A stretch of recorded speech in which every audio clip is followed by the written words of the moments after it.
மீண்டும் கடிதமா ஆச்சரியப்படாதீங்க, மீண்டும் கடிதம் டாஸ்க் தான். ஆனால் இந்த கடித டாஸ்க்கு ஒரு வித்தியாசமான ஒரு மார்னிங் ஆக்டிவிட்டிங்க. என்ன நடக்க போகுது அப்படின்னா, இதை தமிழ் ஆசிரியர் தான் ஹேண்டில் பண்ணிட்டு இருக்காங்க. தமிழ் ஆசிரியர் யாரு? மஞ்சரி. அவங்கள மஞ்சுரின்னு எல்லாம் கூப்பிட்றாங்க, ரொம்ப வருத்தப்படுறாங்க. இப்போ என்ன நடக்குதுன்னா, இப்போ வந்து இதுவும் ஒரு மொட்டை கடிதாசின்னு சொல்ல முடியாது. இப்போ எக்ஸாம்பிள் வந்து நம்ம ஸ்டூடெண்ட்ஸ் இருக்கோம் இல்லையா, இப்போ எனக்கு வந்து ஒரு தவறு நடந்திருக்கும். அப்போ என்னால் கேட்க முடியாது, எனக்கு பதில் வேற ஒருத்தவங்க கேட்கும். அவங்களுக்கு அன்னைக்கு நடந்தது ஒரு அநீதி.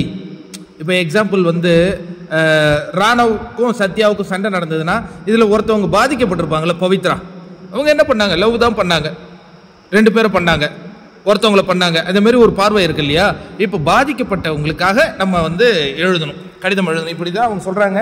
இது மாணவர்களுக்காக எழுதும் கடிதம், இதில் ஆசிரியர்கள் இடம் பெறக்கூடாதுன்னா சொல்லி வச்ச மாதிரி பாதி பேர் விபி சாருக்காக கடிதம் எழுதியிருக்காங்க. விபி சார் பாதிக்கப்பட்டவரா? யாருனாலனா பிரின்சிபல்னால. பிரின்சிபல் அவங்கக்கிட்ட ரொம்ப ரூடாக நடக்கிறாங்க, ரொம்ப இது பண்ணுறாங்க. இந்த மாதிரி தான் பல விஷயங்கள் வந்தது. இதை படித்த உடனே தமிழ் மேடம் டிசப்பாயின்மெண்ட் ஆகுறாங்கண்ணா. எவ்வளவு சொன்னேனே, உங்கள் மாணவர்கள்கிட்ட பிரச்சனையே இல்லையா அப்படிங்கிற மாதிரி அவங்க கஷ்டப்படுறாங்க. அவங்க கஷ்டப்படுறதை பார்க்கும்போது நமக்கும் கஷ்டமாக தான் இருக்குது. என்ன பண்ணுறது? இவங்க வந்து ஒரு டாஸ்க்கு கொடுத்தா அதை இவங்க ஒரு க்ரியேட்டிவிட்டியில் ஏதோ பண்ணுறேன் அப்படின்ட்டு கொஞ்சம் மாற்றி விட்டுறாங்க. இதில் முத்துக்குமரனும் பவித்ரா 100 பேர் சொன்னாங்க.